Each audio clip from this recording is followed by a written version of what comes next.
From the center of the galaxy, this is ForceCenter, a show about going live on time, Star Wars pop culture, and the ultimate adventure, life itself. I'm Ken Knapsack. I'm Jen Landa. I'm Joseph Scrimshaw.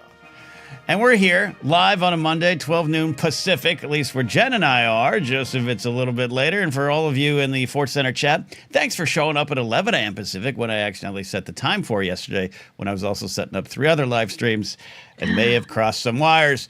But we're here. We're here for Star Wars questions. Yes, it is 2 p.m. and 80 degrees where I am. Well, it's 80 degrees outside. I think it's 107 inside my dad's old house right now. So I apologize if I'm extra shiny. Shiny, happy people. Here we are. Thanks for coming around to the show today. The world's an interesting space right now, as it always is, but we appreciate you gathering around this little campfire for some Star Wars fun, some Star Wars talks, thoughts, questions, everything. And we will remind you up top, we like to say our show is brought to you by our own merch shop right now, Fourth Wall. Links down below if you're watching live on YouTube. If you're listening later on the audio feed, you can go to Fourth Wall Fourth Wall dash shop. You know where. Don't worry about it. You find it. One of those days. I had to break up a squirrel fight right before the show. Kylo, my squirrel I've named Kylo because it's scarred of it, threw a squirrel off the table. And I had to come out there and yell like a parent. I'm a little befuddled. I'm befuddled, Jen. Dosh. I like it. Dosh. It's like weird internet speak. It's the ForceCenter slosh dosh. Slosh comb. Slosh dosh comb. There we go. Todd Roy checking in from Nova Scotia. See, maybe it's just my mouth isn't working today. Nova Scotia. Were you bitten by the risen body of Sean Connery? Is that what happened? Yes, that's it. Morning potting. Yes. I was one of the sexiest men by Shashi magazine in 1977. A lateral lish. We're here. But hey, Jen's with us today, but we do have a little bit out with you, Jen, right? So if Jen pops off, that's why. But Joseph, we got a big, fun question today. Yes, if Jen pops off in terms of leaving, that's the reason. Jen pops off in terms of goes off and says what she thinks. Don't want me pop off. We are talking about the Acolyte today. Jen might pop off. Talking about the Acolyte. Pop. Oh, I feel like I was on one last week. I've calmed down. My friend gave me some Uramate tea. Chill. I'm gonna be chill today. Oh, nice. Okay. Well, this question always comes to us from a patron on Patreon. If you are one of our paid patrons and want to submit a question they think would be a good topic for an hour-long chat, you can go and find the post with Beast on Screening. This one has been there for a little while, and it's kind of waiting for the right time. There's a lot of great Andor stuff that we still want to talk about. It's like, what? Let's take a break from Andor and talk about the show that came out less than a year ago, but seems like 10,000 years ago, Acolyte. And, you know, a lot of the conversation with Acolyte obviously has been either people being mean about it or people being challenged by it or people being upset that it got canceled, basically. So much of it has been upset. And this question really is just about like, but hey, there were cool questions. What might be the answers? It comes to us from James Pasqualucci, who says, Bright Suns ForceCenter. At the time of writing this, the Acolyte has once again been on my mind in my continued devastation that the story was not continued. For now, all fans can do is imagine what could have been. This is what I ask you all today. What do you think were the answers to the mysteries still left lingering? And where would the show have gone in your mind? What was the purpose behind May and Osha's creation? Who taught them that rhyme? What was Plagueis up to? What did Vernestra and Yoda do? All of that. Excited to hear your thoughts. May the Force be with you. And I think there are even more questions than that. But the way James wrote this reminded me of the old 60s Batman show that ended with the questions. Will Batman and Robin survive? Will the Joker drown them in ice cream? Tune in next Acolyte time. Yeah. So, Jen, you have to go first. So I want to start with you. Is there any one mystery or question that lingers in your mind the most? And if so, what do you think the answer might be? All of them.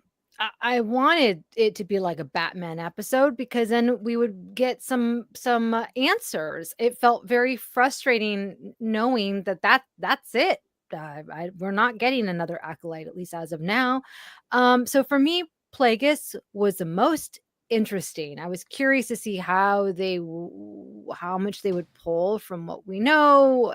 What was what was he up to, lurking in the shadows? How much more would we see of him? I thought that we were given just the right amount. And then obviously, like, why were Osha and May created? Mhm. What was their purpose? But yeah, I just felt like there was so many loose ends that we just never got to really further explore. Yeah, no, and like I said, when it aired, I feel like some of it was natural. Like, well, we've only told part of the story, and we'll continue telling May and Osha's story. It felt like they left off at a point, but then other stuff did feel like, hey, come on, Lucasfilm, we dangled Plagueis, we dangled Yoda. Let's go there.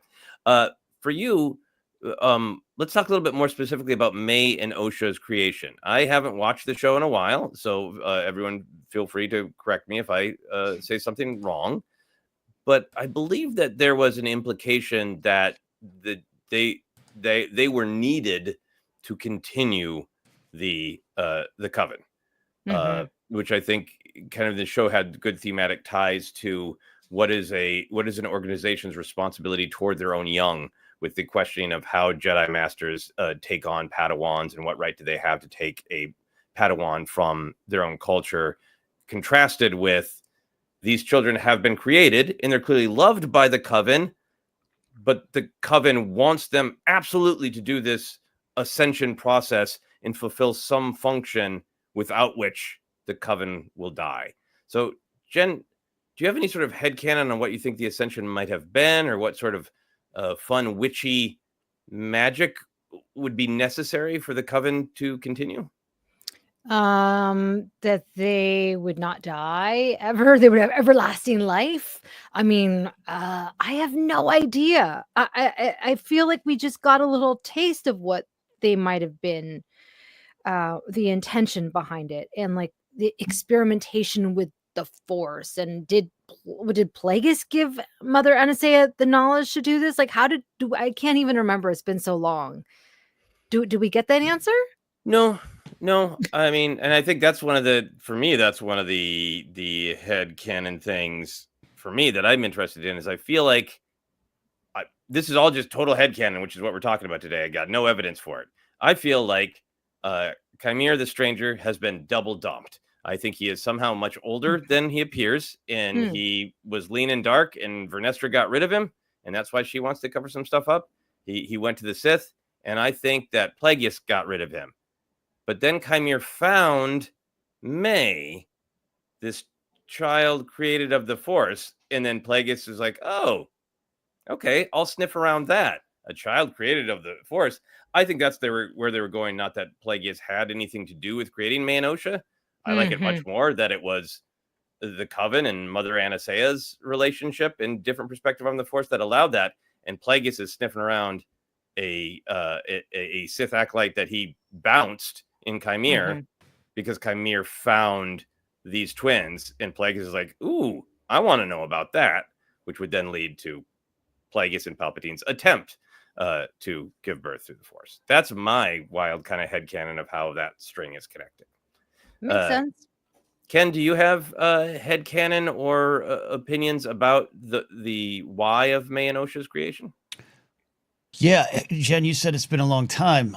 It really hasn't, but it feels like it's I like know. 10 years. I did watch the first two episodes of the series this morning to kind of get back into it and refresh my memory. Headcanon, to your question, Joseph, I like the idea of this is all a game of power, as so many things in Star Wars are. And I trust Mother Anastasia more than I trust Mother Coral, but collectively, I still kind of think of, you got these two characters that were one divided into two, and you got a poem, you got a freaky nursery rhyme, a horror movie poem that you can recite. You got that they would have been, to me, there would have been some version of them joining up again. I'm not saying that they would have melded into one person, but that there would have been, beyond just twin speak, that they were truly one, and that there was some kind of, power from that the Coven needed to survive.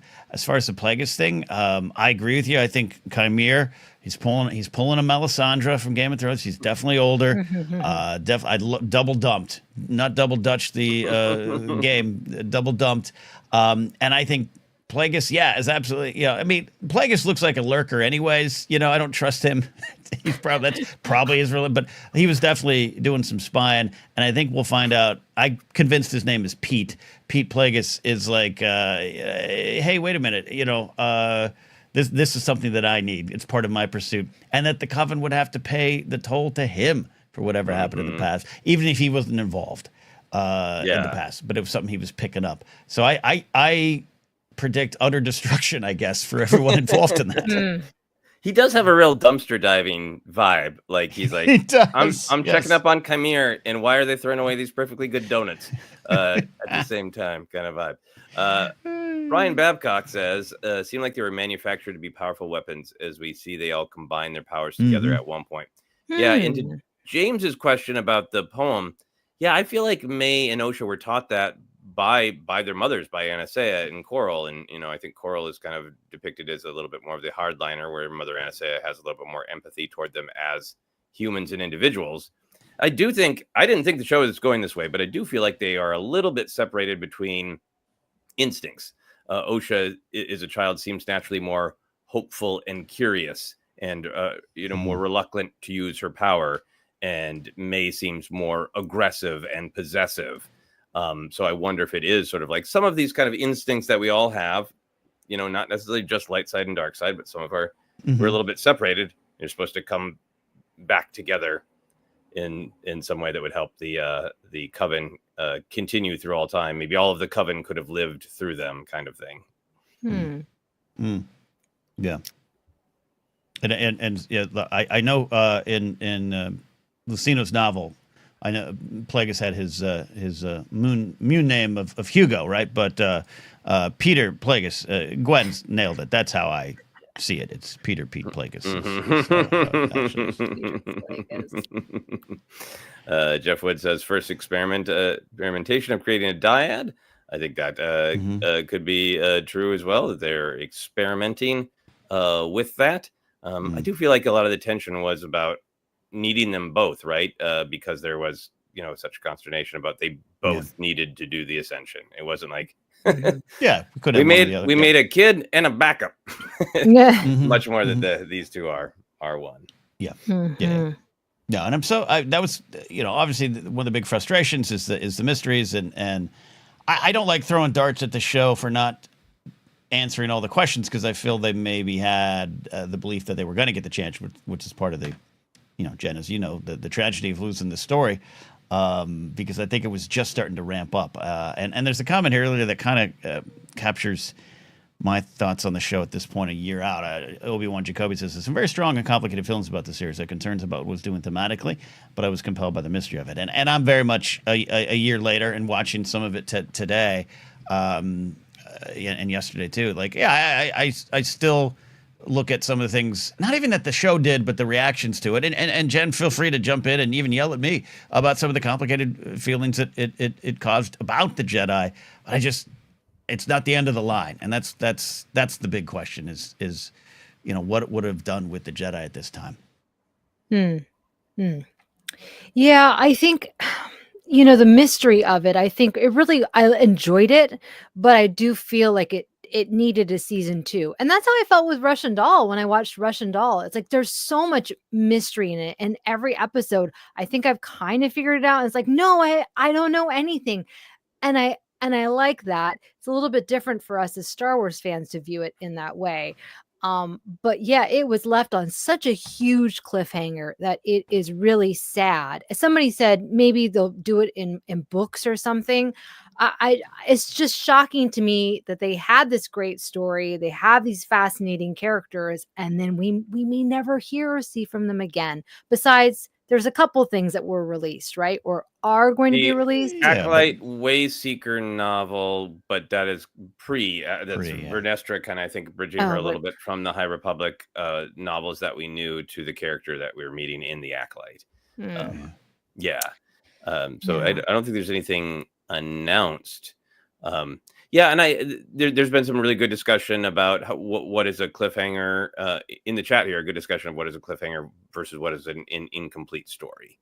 And I feel like for a while showrunners were kind of encouraged to do this in the streaming era, since things are canceled, is to make it end it with a cliffhanger so fans will yell for more. But that's not how the business decisions are made, so it just leaves fans screaming into a void and a partially incomplete story. And for my 2 cents, I feel like, yes, the season told a complete story of the tragedy of Brendok. Then it left all these really interesting questions about one of the most compelling characters, Qimir, and teased us with Yoda and Plagueis and this huge Star Wars canon. But the biggest thing for me is I feel like May and Osha's story ultimately, to me, were like they were made of the Force. They were these twins connected with great power, but they were both so presented to us of like they're individuals who want things. Osha wants to explore and discover, and May really wants to be connected, really wants family, and they both just throughout the course of the season do this tragic dance of they were being told their destiny by their family of origin with the Coven, and then they align with the Jedi and the Sith, and they get used a little bit by both, and then in an attempt to kind of love one another, they swap sides, and they're still pawns. And if it just sort of tied off of, isn't that tragic that sometimes people are used for pawns, it would feel like a complete story. But to me, like the most central thing, who are the main characters and what do they want? That feels so heartbreakingly like a book can answer Plagueis' story. The book can answer Vernestra and Yoda covering things up.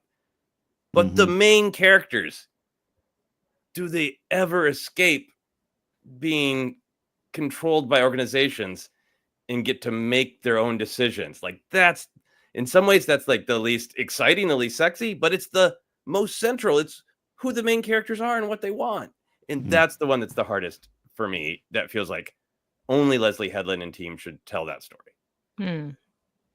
I actually agree with that too. Just talking maybe about the business here. You have this series, you have a business, when I say business decision made about the show, that's a conversation for another podcast, maybe, right?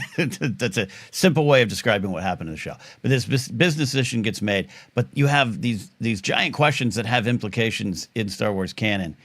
And I think I'd rather have them unanswered than, in no disrespect to books or comics, but have a smaller scale story told about them. And I don't feel Leslie Headland's returning to Star Wars anytime soon, unfortunately. And I liked having her around this spot. I think she was really valuable, really smart, and a really passionate fan about all the things she was putting out there, and the series, in the EU and the prequels and all those things. I loved having her around this space. I just don't sense she's coming back. So I think that's also part of the tragedy too. And I just think about this too. It's like this question today, like what would Yoda do? That's huge. What would Yoda do with this? And what does he do is huge in the Star Wars story. And I'd rather just have these discussions than worried about, again, like I said, a smaller scale story. Yeah. How many episodes was it? Was it 8? 8. Right. Which I know has become standard.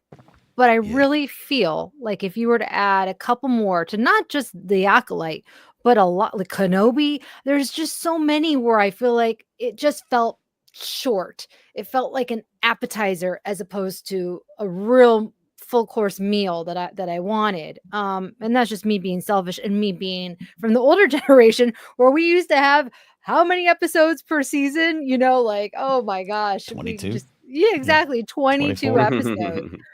Right. And you can tell a really complicated, long story over that time. And maybe some episodes you can dive into the minutia of things. When you only have 8 episodes, and it ended up being a very expensive show, Yeah, there's just a lot of things going on behind the scenes that I think kind of didn't help it. Leslie Headland was very straightforward in interviews. Mhm. And I wonder down the road, if we will learn more behind the scenes of maybe she and team were encouraged to set up the cliffhangers. Maybe that was a marching order. I think for me, it made it harder that Skeleton Crew for me was that season that felt like a complete story that I would love to continue, but it's not as big of an ache that we're not going to. I want a Skeleton Crew season 2, but narratively, it's not as big of an ache because it's like it feels more completed. Mhm. Yeah. People are agreeing. I like this. Thank you, Glenn. 12 to 13 episodes is a sweet spot. Yes, exactly. Even Andor could have benefited for some more episodes. I don't like this. And was it also 6 for Kenobi? What? Come on, that's not enough. Kenobi was a straight let's turn a movie into a television show, and I love Kenobi, but I think you feel a little of that, tension. I also think that Acolyte was pitched as a film, and I think that's a part of maybe some of this sort of transition to, because if you look at the way Acolyte is structured, it's structured as a 2-hour absolute, different perspectives mystery, Rashomon type 2-hour mystery show. And then I think all these other trappings are kind of added on to make it a little bit more episodic and pull us forward into this next season, and if they had done another season, maybe it would have been much more episodic and structured more like a television show. Yeah, could have been. I like Marja's comment. Not all stories have happy endings. She gave us a story of how someone was in such a place that chose to bleed the saber. It's a beautiful tragedy. Yeah, when I look at it like that, you're right. It does feel more complete. But just the ending, the hand holding, I was like, all right, let's go. Bonnie and Clyde. This is what I want to see for season 2. I think for me, it's like I agree with that with Marjo as an analysis. I think when we talked about it, it's the tragedy of Brendok, it's the tragedy of Soul, it's the tragedy of May and Osha. But because everything else about it had a cliffhanger vibe, Plagueis, literally the last shot with Yoda, the toward the end introduction of the senator, that seemed like there was more going on with that. And even for me, just the way May and Osha's endings were shot, it didn't feel like the end of, an actual tragedy, like Shakespeare or Oedipus, whereas like somebody kind of like sadly looking on of like sometimes this horrible stuff happens and kind of, wistfully, there are ways to shoot it to make you feel like that was the story.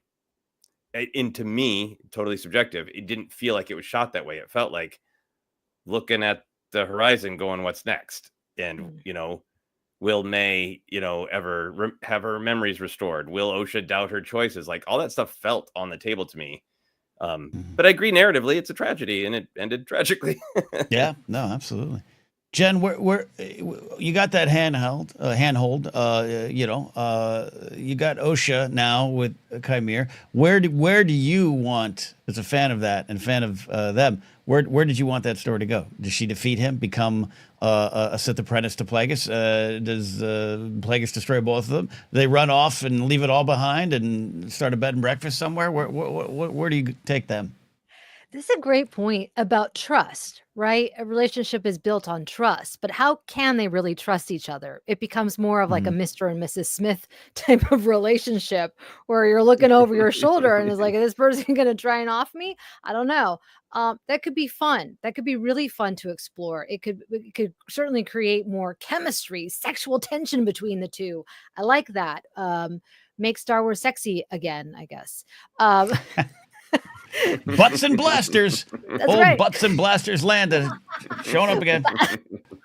Butts and blasters. Oh my gosh. Yeah, but like them just like going on the run, doing terrible things for whatever reasons that they have, right? Maybe even being vulnerable with each other to the point where we're like, oh my gosh, maybe they do really love each other, and then one double crosses the other one. I don't know. The two actors are just so great together that I feel like you could just throw them in give them an improv scene and they could do it. Chris Shine says, yes, Darkseid Bonnie and Clyde story was on the horizon.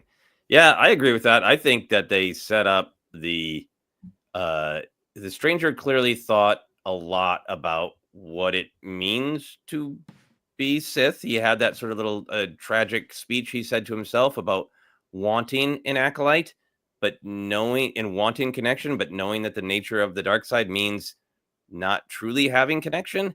He said that, and there was great, like, actual physical tension. Not that romance always has to be physical, but that's, I think, what the show is presenting. And that's the argument that the stranger was making to her, is that you want this intimate connection, and the handhold was intimate.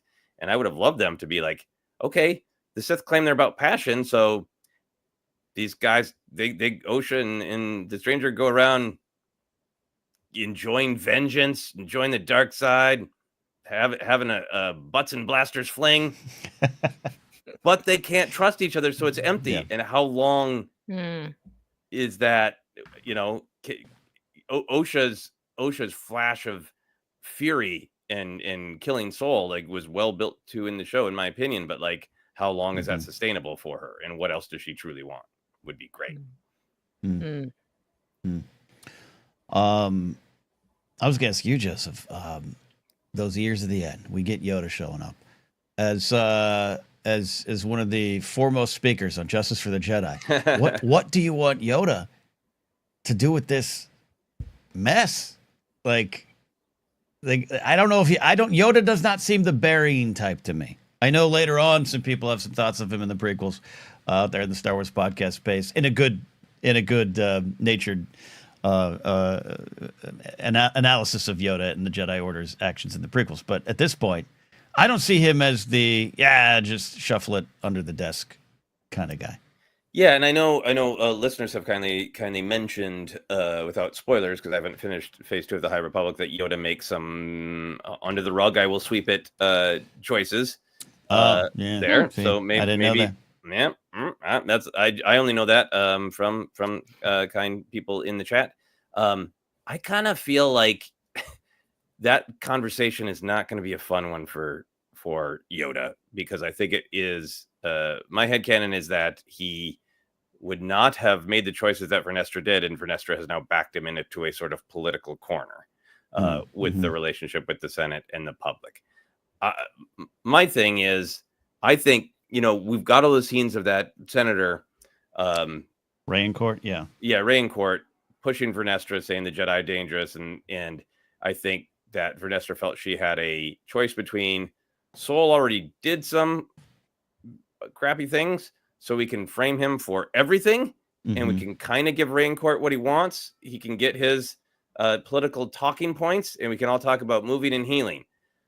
But if the conversation becomes, actually, I trained this Padawan who's 80 years old, and he fell to the dark side, and not only does Soul do all that, but this guy is out there, and actually, we don't want your help with it, because that's weird Force stuff. We'll take care of this, and we don't want it to be public. I feel like she fed the government and the public Master Soul so that she could hide the stranger. And I think that's what she's coming to tell Yoda. And as people in the chat have said, I think that it's a little bit of like, this is how Yoda has, agrees with the theory that always two there are. But I kind of feel like Yoda would just be like heavy sigh and be like, I would not have framed Soul. I wish you had talked to me about it first. Talk to me first. I wish you have. Yeah. Yeah. That's my thought of like that is why Vernestra, because why else would Vernestra, who believes in the Jedi, was pushing back hard on Raincourt? Why did she give him exactly what she wants? Is because she wanted to hide the stranger, is my opinion. Yeah. Internal matter, right? Locker room. Let's deal with it in the locker room. No, I like that idea there. I like that idea. And that's one of the big, the Plagueis and Yoda, just in terms, there's a lot maybe to be frustrated about the show not getting to continue. And feel free to add to the list, Jen. But Plagueis and Yoda, not that I just need the big names to show, but it was just like, those are some heavy hitters. Those are some Hall of Famers in Star Wars character land. And to finally get them and to not explore it even more on screen was, frustrating. Ugh, that shot at the back of him, which is our thumbnail, it just was like, it took my breath away. I was so excited. And that was the end. I mean, just for me, I'm very particular about the way my Yodas look. And that one looked great from the back. And I was hoping we would see a frontal shot of his face in season 2. Yeah, I was so excited. Yeah. We were joking before we started, like, what if he turned around and it was his puppet face from Phantom Menace, and that was the big end, the shock. Puppet Yoda's back. No, cancel that. I would have wanted Yoda to turn around and have like a Van Dyke, just have like maybe a grayed one. Maybe he's got like that George Lucas late '90s beard going. Not unlike ours here, or mine, Joseph, would you grow yours? But like Yoda have like he was in a different phase during that time. Yeah, there's a lot that we don't know about that species. Maybe their faces fall off every 100 years. It's just like, it's just Yoda's skeleton. Like, this is why Yoda can't come out and handle it publicly, because he's going through his face melting phase. He's going through that, Oh yeah. Chris says Ray Cord and Plagueis were in cahoots, I think. I think that would be great, because I think some of Raincourt's pomposity and holier than thou, the Jedi must answer for every tiny flub. You have a typo in an email, you should have oversight. I don't need any oversight. His argument was very similar to all of the arguments that Qimir made of whataboutism, and let's talk about what you have done. And the Jedi are always trying to be their best, so they're like, you're right, you killed 8 people, but I had a misleading subject matter in that email, and you're right, I should do a lot of introspection and subject myself to oversight, whereas you should wander free and kill people. Raincourt and the Sith, like, I have a strong bias there. Yeah, fair enough. Absolutely. Yep. Agreed. All right, catching up with some super chats here. Cindy K, no question, just grateful for Force Centers as I need the connection to the light. Appreciate you in the Force Center community. Cindy, thank you so much. We appreciate that there. JMB super chat. Plagueis sends Sheev to dispose of Qimir and Ocean in season 2. Timeline, Sheev's got some years on him, and who knows? We don't know exactly how long. He could have a good skincare routine until he finally unveils his true self. Would either of you have wanted a young Sheev saves the day for Plagueis, or is that a bridge too far, Jed, into things you already know? Yeah, it's a bridge too far. That's why I was so surprised. Like, Plagueis worked so well, Yoda worked so well, but if you add Sheev, that's a little bit too much extra Star Wars delights on my waffles. I don't need. I've already got chocolate chips and whipped cream. Yeah, not anymore. I mean, so Acolyte was 100 years before Phantom Menace. Yeah. So Palpatine's got some secrets, but I mean, on paper, what we know doesn't work timeline. Yeah, I mean, but I think the other thing for me is I had forgot about this. I believe Darth Tenebrous has been mentioned in canon, who is Plagueis' master, right? The Sith Bith. Because we were all excited about possibly seeing a Sith Bith, and being able to try to say it fast without saying another word. So the story for me could also be that Plagueis right now is Tenebrous's acolyte, and Stranger is his side piece that he's not supposed to have right now, because he's supposed to be the one. And that's why he's spoken, because that's basically like that's teen Plagueis there, and Tenebrous is actually the big bad. But yeah, I agree with whatever season 2 would have been. I think Qimir and Osha would have found out, like, you can run around killing people, but the Sith rule of 2, you are not invited to this party. Would have definitely been a part of it. Yeah, I could have taken just a second season of just the Bonnie and Clyde, like you want, Jen. Plagueis as apprentice, and this, as you say, side piece. Which again, every Sith does this, right? The rule of 2, but come on, we look the other way. Sith rule, You're supposed to try to overthrow your masters. You're supposed to try to recruit. I feel like the best presentation of the Sith rule of two philosophy is the television show Succession. Because that is all about a father who wants his children to challenge him and thinks they're weak if they don't, but gets pissed when they challenge him and then slaps them down. And that's the whole thing. Yeah. Would have been fun. I don't necessarily need Palpatine in this story, but it just exploring the Sith during this time where they're not public, as the 1,000 years doesn't mean there's no Sith around. In fact, it means they are around. They're just not running ad campaigns. But the inner workings to try to amass power, grow, get stronger, but also to stay secret because they're not ready. Does someone think they're ready? Like, I don't know. Does Qimir think it's time? I don't know. Comments are hilarious, you guys. Acolyte Succession and just Plagueis walking around telling everyone, F off. Oh my gosh. So good. So yeah, the comments are very, very fun today. David Mackay say with 22 episodes of Basil making things needlessly difficult for no reason. That's what I still like the idea that he's in his own show, and that would have by season 3 maybe season 3 would have just been Basil's season, and then it syncs up all again in 4. Yeah, I mean, it is that whole Rashomon thing. I would love to see the entire show from Basil's perspective and all the things he knew that we didn't, that make sense. His actions. Yeah, absolutely. Do we have some other chats here we wanted to get to? JMB has this one here. After what happened with Osha and May, does it feel like wiping May's mind it was compounding their mistake? The end. I had to run through that final, I have to get up to that final episode again. Yeah, so they do bring her. They got May. So Osha's on team bad. May's on team good, but with no memory. And kind of a reset to where Osha kind of started, in a way, not with her mind wiped, but not having the full picture of her own past to make her decisions based on her own past. Right.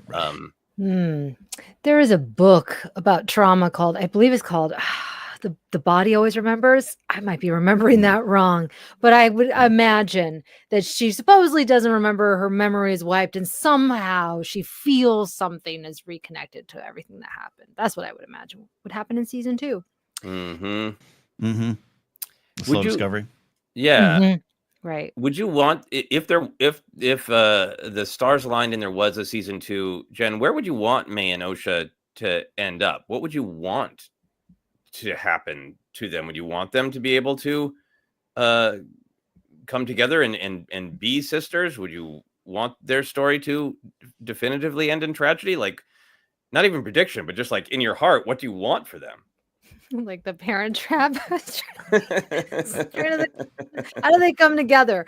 I think what would probably happen would be one of them would kill the other one, and I think that could be done. It could be done well and dramatically and beautifully, and in a sad way. I don't know why. I don't know how or which would do which. Right?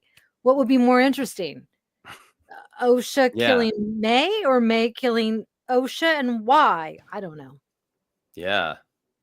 I would love for them to actually like do their own kind of ascension and become one. And then be like, okay, well now things, we found some balance, and maybe they're just like, they step away from the whole cosmic game, man, if anyone will let them. That's cool. I like Maddie Gunner's on it. Exactly. Come together like the old stories of Ha and Ka, the spirit and the body coming together as one being. That's cool. Because I'm in the end, I'm rooting for both of them, right? Like in the end, even Osha, even some of the decisions she makes at the end, which I think as you've pointed out, Jen, makes sense for a lot of folks, makes sense for a lot of people in their lives. They felt seen by that story. So even though I don't necessarily approve of her actions from a pious Star Wars position, like I'm rooting for both these characters to find some sort of peace. That's a good way to have it. What's being described here. And man, would that be satisfying for me if like Yoda was like, okay, things are getting more complicated with the Senate. We have some anti-Jedi hardliners. I gotta let the soul framing and the hiding of the strangers sit. But damn it, I'm gonna do right by these 2 young women who have been messed up by the Jedi and the Sith. And that would be great for me. That would be some great justice for Yoda, justice for the Jedi, if he kind of helped them. as Jared jokes. So Joseph wants to turn Ocean May into Tuvix. A fun Star Trek reference for those who want to look into it. For those who dabble. Jen, time check on you. You got to roll. I gotta go. No.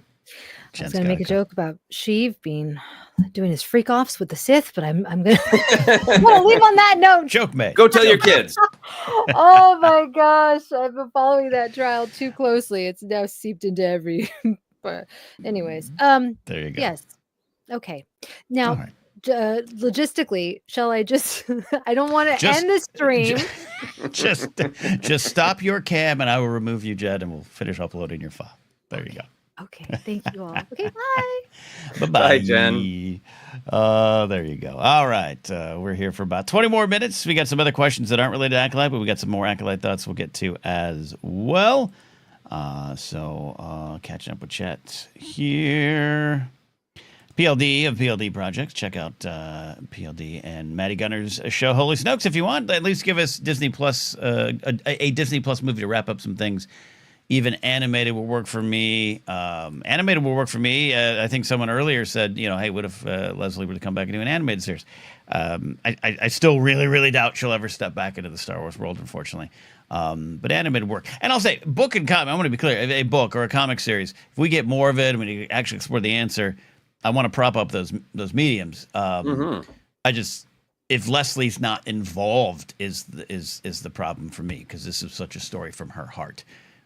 So if she signed off on it, it's not that other creators couldn't also connect with it and tell a good story. But that's also part of the tragedy here is someone who, so passionate about Star Wars. Now it's a source of pain, maybe. I'm not speaking for her. I don't know her. You know what I mean? Like, maybe she's good.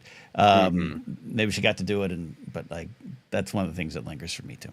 Yeah. I mean, maybe it is a situation where she would have enough notes about the general spine of season 2 that she could, like much the way the Dark Disciple novel came to be, of like, well, those scripts already existed in their guide. I doubt she has full multi-draft scripts of all of season 2, because it just didn't seem like that from the interviews. But maybe she does, if she did, or if she has a detailed outline. We do also kind of live in this era where, well, Dark Disciple came out, but then and that Ahsoka novel came out, but then the worm turned, and we were able to tell those stories more. So maybe there is also some let's wait a couple of years and see if this is even possible. I think that's where I am at now more than anything. We've been open and honest that we don't have as much time to read the comics and books anymore as we did. I did pick up the Mask of Fear one. Is great. Highly recommend it. I've got some on my shelf I'm trying to get to, but it's just to disparage any of that. But yes, Andor season 2, the whole thing with the wonderful expansion of the Gorba massacre, but also the K2SO thing, and hearing from Tom Bissell say, no, we had homework assignments, we read that comic issue, we looked at some of the other stuff, and we just there was nothing to take forward. That kind of changed me in a little bit, little ways, to where I'm like, I'd rather wait and slow down a lot of the other publishing stuff right now to see where we land on some of these big questions. Prequels, little corners of the story, different. I love that for books and comics. But some of these big questions, what is Yoda going to do? I'd either wait or I'd rather just maybe not get the answer, which is a different spot for me than maybe even a year ago. Yeah, because I mean, it would be really weird if like a Yoda book came out covering this, and then 4 years from now, Acolyte has some huge resurgence, and they're like, you know what? I mean, the Clone Wars, it seemed like gone. So yes. So Dave, clearly thumbs up that Ahsoka novel that he then tweaked when things turned and he was able to do more Ahsoka storytelling. And I'd hate to have things like that happen. I am reading the Legacy of Vader comic. I'm staying caught up with that one, and it's really, really good. I hear good things. Yeah. The last issue on Naboo was fascinating. Yeah, but it's it's tough, and it's again, especially for ForceCenter, a decade of always looking for what we love and what we engage on. To remove myself a little bit from the comics and book world, it's changed me a little bit. I'm still wrestling with that. You know what I mean? like I'm still like Gwen mentions there, the Kira stories. Like, that's one of my favorite characters. I just kind of wish they would have waited to see if they could bring Amelia back, because now you're going over a lot of territory and key parts of the story. Mm-hmm. And I got to be honest about my opinion on that. It worries me some. Mm-hmm. Mm-hmm. Yep. So I'm running down my list of theories. I also wanted to ask you a little bit more about Ken, about the stranger, because I do think he's so compelling, so charming. I don't agree with his philosophical whataboutism, but I do like the moments where seems a little bit more introspective about knowing that he's kind of trapped, that he wants connection, but by his own ideology he can never truly have it, yet he's going to try to have it. And the whole age thing, like the show got quite explicit about it, of the connection to Vernestra, and that he was trained as a Jedi a long time ago. Leslie Headland, I think, even said things in interviews about there's a thing there. Right. So what is your theory on the stranger? What do you think? Before the show wrapped up, I was like, let's go full Claudite. Just make him a shapeshifter. Yeah. What do you want the answer to be about how this young, very sexy bathing man is somehow that old? Yeah, I like the idea that for me, Vernestra being a veteran Jedi whose career, really took off at a younger age. Like she had a chance. This was one of her first big apprentices, or Padawans, I should say, and that she gone done messed up. And also the kind of closed off, somewhat stoic Vernestra that we see here at the end. And I remember some of the interviews kind of describing her in a way, she's seen some stuff too. I like that there's a real mistake there, but it's a mistake. And yeah, to watch him kind of manipulate it, even watching his introduction in is it episode 2? You start picking up on stuff earlier, and it is this nihilistic kind of everything's wrong, I've been wrong kind of approach. It's present early on, but that Vernestra has to face that too, as the Jedi Order starts to become, and is already maybe more like her, stoic within the boundaries put around them. Take her Rancourt stuff, put on the side. But yeah, that's where I want him to be at least 100 years old. Yeah. I would be fine if there was just, a different humanoid species that that doesn't age. There was so much about can you truly trust what somebody appears to be in the show that I think that I was hoping in the final season to be like, we the audience have all made a relationship with him partially on his appearance, and the show has made a point of his appearance with the bathing and like he's temptation, right? He's a lust for many things. Yes, he's very physical and powerful and real. And like, if they hadn't Melisandred him all the way and been like, that's not really what I am, it would have been really interesting. Yeah, just to have him wrapped up and I'm not saying this dismissively, but a pretty package, and your lust for power, your lust for desire, the community, but all the extremes of it. I love that as a character. That's where they kind of landed on it for me, and it's a loss. Yeah, and I think that's what was really interesting, different from him as a Sith character. Like Vader is ominous, Palpatine is a mess. Maul looks like a satanic figure. Yeah, Dooku they play as the gentleman monster. He's got some Dracula, but he's an older man, and it's more about like the respect and the power and the money. Yeah, Qimir is like young, sexy Dracula interpretation. Like we all made the Dracula comparison with the float down. But he is like the let me bite you, let me convince you to come into the night with me and be here. How could it be wrong when I'm so young and so beautiful? We haven't quite seen that take on the Sith. They're either monstrous or with Dooku kind of hiding behind respectability. But Qimir is hiding behind sexy, which is different. Yeah. He's early 90s Interview with a Vampire. Qimir is Darth Yummy, says Genie from Genie. Yeah. And I don't want to say I wanted him to get his comeuppance, but at the same time I did. I have to be honest. I think he pulled a lot of the universe in, and in a wonderful way. I think that was one of my favorite things they did. It sparked a lot of conversations, a lot of perspectives were seen, and I think all that was correct and intentional. But to see where he lands and see what the lesson behind his landing would have been fun. No, agreed.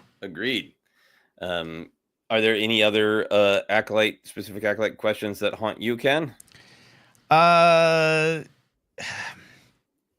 No, just seeing, with Rancor, I'd be very interested to if the show was to had show moved on, I would have wanted to see a lot more of Coruscant and the politics and the Order being either pulled in or feeling they had to be in more lockstep with the Republic. And I felt that was present, and that's been part of what's going on. And they worked. They were, the High Republic books do a great job of kind of seeing a better version of that. But we know where this is going. Leslie talked often about, all right, I'm such a prequel fan, but I want to know how the Order got there, based on the lessons George was teaching us about the Order and the organization itself, not the people, not the ideals that are at the core of it. So would we have seen that? Would we have seen that? I would have taken an internal debate at a policy, meeting on the Order going, what's happening to us, or some saying this is what has to survive. We have to do this. Yoda trying to kind of pull it one way, and I mean, I think that's why I know people were very consternated by the age change and the change in backstory from other EU stuff with Ki-Adi-Mundi. But I think that's why Ki-Adi-Mundi was there, because he is the one who is so consistently rigid and says the most just, you're wrong, dude, things in the prequels. I think that's why he was picked, is like, he, and there was so much stuff. We haven't talked much about Yord and Jecki because no mystery left there. But I appreciated so much in the show how much Jecki was bouncing back and forth from being a young Padawan who is sort of trained rigidity, but has an instinct towards thinking out of the box. And maybe in some ways, one of the challenges of Acolyte was, for my money, a million interesting ideas, from direct what happens cliffhangers to thematic ideas, and maybe a little bit cursed by its own weight of how many different great ideas it had. There's a lot. And Cindy K points out, Vanessa's first Padawan was Emery in the High Republic, more likely Qimir is her last Padawan. I kind of was twisting it out a bit, but kind of her first big failure in a post High Republic Phase 3 era is something I'd be interested. Marjo says Qimir and how he manipulates is very modern and complex, thus how it worked on us. In wrestling terms, people got worked. Master writing, in my opinion. I think a lot of people were expected Qimir to be the stranger, and that wasn't hidden, I think. But I think in terms of, and maybe this is what Marjo was saying, in terms of playing with our sympathies and our empathies of who do we empathize with and why, I agree. I think it's really, really well done. I think the show tempted us to agree with Qimir, even though his arguments were, in my opinion, thin to non-existent. We were in the same way that Andor did a great job pushing and pulling us on whether or not we were rooting for Dedra. I think they did a great job. Yeah, indeed. A couple more minutes left here. So if you got questions, super chats, we got a couple that are outside of the Acolyte. So we'll get to those. Producer Steve, check it in. Check us out tonight on The Blather. And happy Monday. If this story won't continue directly, which character thread do you think may get picked up on or carried forward? So not maybe even no worry for me about the medium, but just what if what? And that goes to what I was saying earlier, Joseph, of just like there's such big lingering questions that do tie into the big saga picture that's why I want to find a way to move some of it forward. But where do you go? What's the one you want? I think if it was an isolated book, I feel like maybe you could tell the story of what happened between Vernesta and the Stranger and still leave room for the Acolyte story to move forward, because this would just be filling in. Like, I think Leslie Headland and team knows that story. I think they know what happened between Vernestra and the Stranger. So I feel like maybe that's a part of the story that you could just bite off and do as a novel or a 90-minute animated film, which would be great, or a Tales of. If I feel like the Tales of are pretty much Filoni's domain. But that would be a really interesting story of like what happened between them and what is his deal with age. Is he wearing a mask? and then that would leave room for the rest of the story to continue someday. Yeah. Yep. I think that's where I go to. Him Vernestra. That light whip. What did it do to him?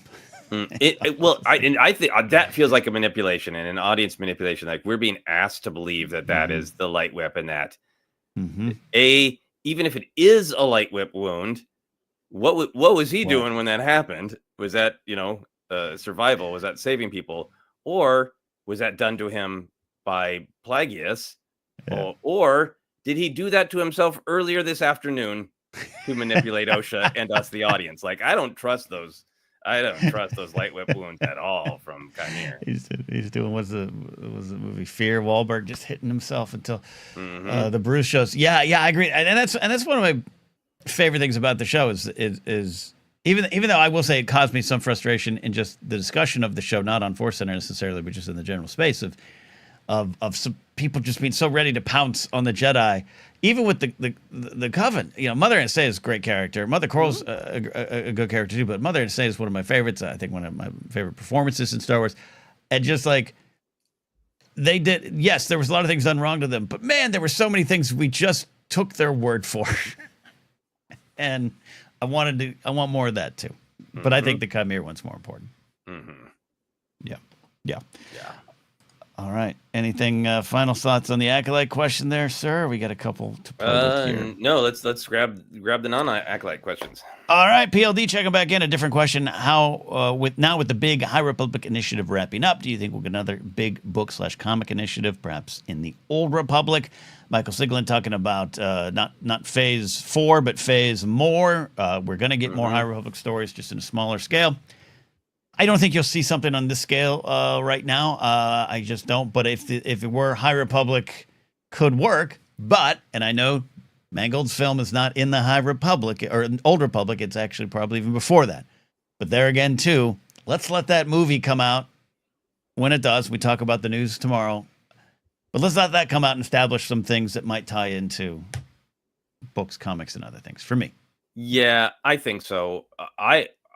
If they did something in, say, the Old Republic, I would want them to do it from a perspective of like, here's the state of the galaxy, and there are a million stories to tell, and we're going to focus on this side story over here, not like the biggest event of the Old Republic, which I know can be challenging because people want big events.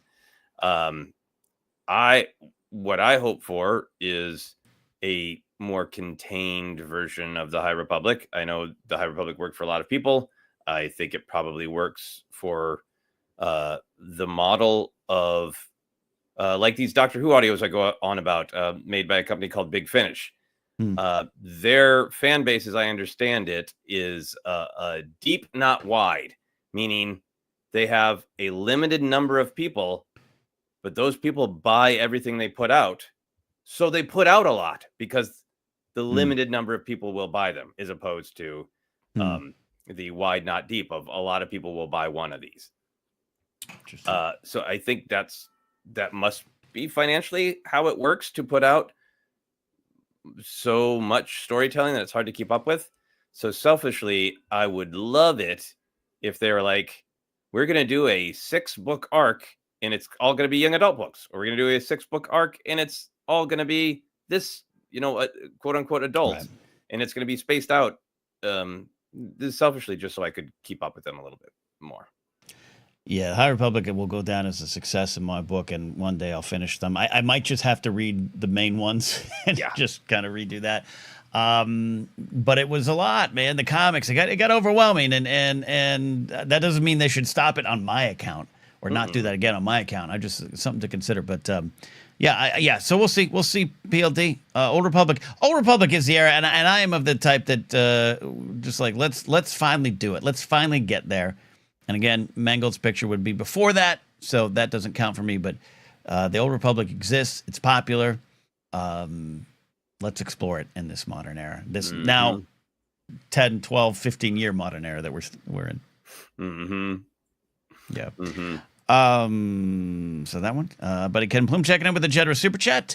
What non-Star Wars figures would you put in a Cantina display? Let's see. I'm trying to go through my my action figures that my non-Star Wars action figures. Maybe the Count from Sesame Street. So I have two of him, and one is out of the package. So the Count can hang out at the bar, counting severed limbs. Okay. I want the some G.I. Joe figures. I'd throw in Zartan, and he could turn green. I'd throw in Tomax and Zaymot so they can talk to the Tonica sisters. That would be confusing. And then from He-Man world, Merman would fit in for sure. I got a lot of mermans. So a lot of mermans. I do. Yeah, they keep putting out good mermans. Good. What am I going to do? We all need good mermans. And then one of my favorite figures, the definitely not awkward or weird Fisto from He-Man. Just a big fist. And Dennis Gill, who's also a fan of Big Finish, there, saying Doctor Who action figures. Yeah, they got some, like, I think they're 4-inch. I have of Capaldi's era. I got some good Peter Capaldi with some really weird eyebrow action going on. So I'd throw him in the bar. He'd like that. There we go. Some other answers. We got Snarf from Poncho Mike. We got Cobra Commander from Jared the TIE Pilot. David McKay says Bucky O'Hare. He keeps having to explain to people he isn't Jackson. But Cindy likes your idea of a whole booth of mermen, essentially, there. Yeah, they made the Reaction company that makes these, the retro 5 points of articulation. They made He-Man action figures, which is really funny because they're not, big and bulky. They're real thin. So that merman would fit in just fine. Love that. Cool. Yeah. Final answer for me. There is a 6-inch, the Hound from the Game of Thrones line. I think he'd find some chicken in the cantina that he likes. So there you go. And chicken exists in Star Wars. So there you go. There you go. All right, my friends, we have done it. We've gone live at the correct time. Eventually, I got there. So tomorrow on the big news episode, we dive into a little bit of rumor control about Rey and the new Jedi Order film and all the stuff that popped out yesterday. So tune in tomorrow for that as well. All right, that's it. We're out of here. You can find us on social media at ForceCenter Pod. You can go to our Facebook page, ForceCenter Podcast. We're available as a podcast in a lot of spots. Just search. You'll find us. Databank Brawls. The re-releases are audio only. We are in. We finally got to the Tony Thaxton music era, and it's great. And we're in the middle of Ash Crossan being on Databank Brawl. So 2 wonderful episodes, one this week, one next week. Check out that on our audio feed. Merch available at Fourth Wall, links down below, or TeePublic. And don't forget, you can support us directly at patreon.com/ForceCenter. From there, you can get into our Discord, find a nice, warm community of Star Wars fans. Follow me at Cadnapsuck or my website, cadnapsuck.com. You, sir, are still out there making your picture. Tell us where they can find and support that still. Yeah, I'll be flying back tomorrow after doing some pickup shoots and working away on music and sound effects. You can find out more about it on my website, josephscrimshaw.com. There is a link to donate to the post-production costs, which are a lot. You can take one-time tax-deductible donations of any amount via this great organization called Film North. You can also subscribe to my blog, Finish Your Monsters, where I will detail all of my creative adventures trying to get this film done. There you go. All right, folks, that is it. We've done it. We'll see you next time here on ForceCenter.